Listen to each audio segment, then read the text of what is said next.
episode 31. Here we go. So, my dad had a heart attack, as some of you may know. And when that happened, I thought, instead of just trying to stop cold turkey when it comes to drinking alcohol, my plan instead is to reduce my alcohol consumption to red wine. You also know that a glass of red wine, I've heard a glass of wine every day is really good for the heart. Maybe an alcoholic said that, I don't know. Red wine has a lot of antioxidants, and I'm trying to sound like I know what I'm talking about, but I don't. But it helps But it helps unclog your arteries.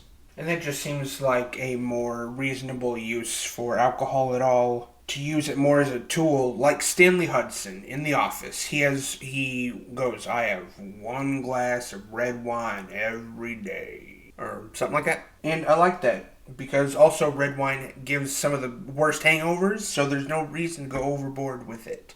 You really don't want to. So, wick.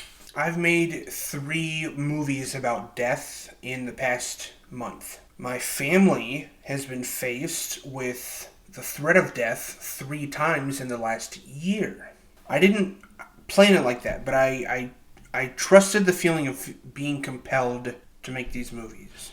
I got emotional speaking about my cousin Jason on a recent podcast episode. What haunts me the most about my cousin's passing is the scene of him dying. Nobody really knows what happened while he was passing, like in the current moments, in his final moments, but my imagination has run wild for the last 11 years. So making that movie helps me not imagine it anymore, and I can stop thinking about it. It's part of my grieving process. My mentor describes my brain as being obsessive, that I have an obsessive brain. When it comes to the good, the bad, not the ugly, vices and pleasure, and curiosity. And it tends to be curiosity that generally does the haunting. I have wondered so much about Jason's death, and I wanted to lay that curiosity to rest as well. That's why I made that movie. It's almost 6 minutes long, and I made it last week. Kind of on a whim. It's improvised. Some of the details are changed because it's blurry. Like, we don't really know what happened in his final hours. But the movie is about his final hours. So, rest in peace, Jason Taylor. I have a document titled Just Right. And this is for my stand-up. I've written 13 or 14 new bits, all of which I'll be expanding even more on, whilst adding more bits to my comedy routine or set. And what is really cool is that there's newly space available to me that has motivated a lot of this new writing of this material. Early into next year, I want to utilize this space to put on my own show and do 30, 45 minutes of stand-up that I've prepared. The space would be provided by my mentor. He has his own counseling gymnasium or gym, and this would be a space to work out my material in the gym. It's the space, actually, that is in my movie Carnal, where he and I are boxing and doing counseling. I love what Bo Burnham did with his last comedy special, Inside. He took out frustrations that he has with big companies or basic white women, for example, you'll see, and he turned those frustrations into songs, comedy songs. Instead of fuming and taking my frustrations out on what triggers me, that needs to be the way that it happens. Because I have a lot of frustrations, and I don't feel like I've found the proper way to voice them.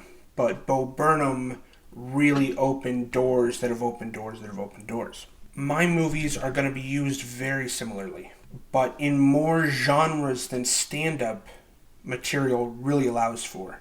Stand-up has to be funny to bring the point and to make it palatable for the audience. A spoonful of sugar helps the medicine go down. Commercials and ads tend to be funny for that exact same reason, because emotion works. whether that be laughter or those Hallmark commercials that you see and you can't help but cry. Emotion works, and I want to get skilled at bringing a point along with my content, with my stand-up. I would love to find a point. I popped into this random church, massive church in 2018. The pastor gets on stage and introduces a guest speaker. I was like, oh, sweet, okay, cool. Dave Martin. Dave Martin was the guest speaker. And I've told this story recently, but I want to expand a little bit more. Watching Dave Martin up on that stage pull laughter out of the congregation throughout his whole hour-long message up on that stage. It kept them so engaged, and it showed him that we're with you. He doesn't have to try and read the silence. The laughter gives him that feedback. I watched him do that as a total pro. I was completely amazed. I want to do that. That's what I was thinking. I want to do that, whether it be on stage or through the digital mediums that I already use. Stand-up would be such an immense tool in preparing me for that type of lifestyle. I think he's technically a motivational speaker. Maybe he was at the time because he toured, but now I believe he's actually a head pastor of a church. But stand-up would be such a great tool in preparing me for a more stable career in doing something like this. Maybe even touring. Dude, I would live the touring life. I've kind of already done that. From ages 5 to 11, my family toured the West Side states. From OR to WA to CA to ID to MT, back down to NV, stop off at UT to AZ to NM, the whole deal.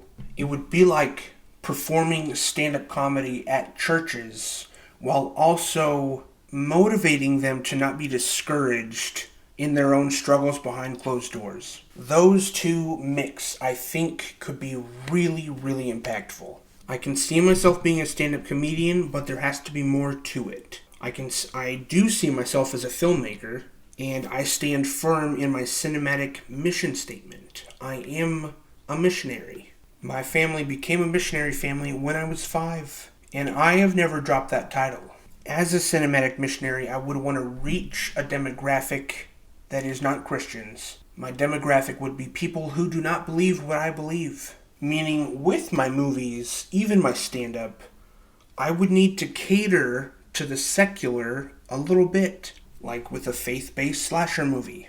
I feel I would need to meet them halfway in order to ask them to meet me halfway. And maybe there would be some sort of agreement made.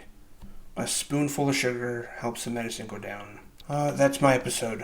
That is all I have written. I even wrote the end at the end. Thank you guys for being here and listening to these and this and the next one. And freaking happy Thanksgiving, guys! I hope that you all find something to genuinely be thankful for in these times that we find ourselves in today. Alright, signing off. 1, 2, 3. 3, 2, 1. Okay. Alright, bye.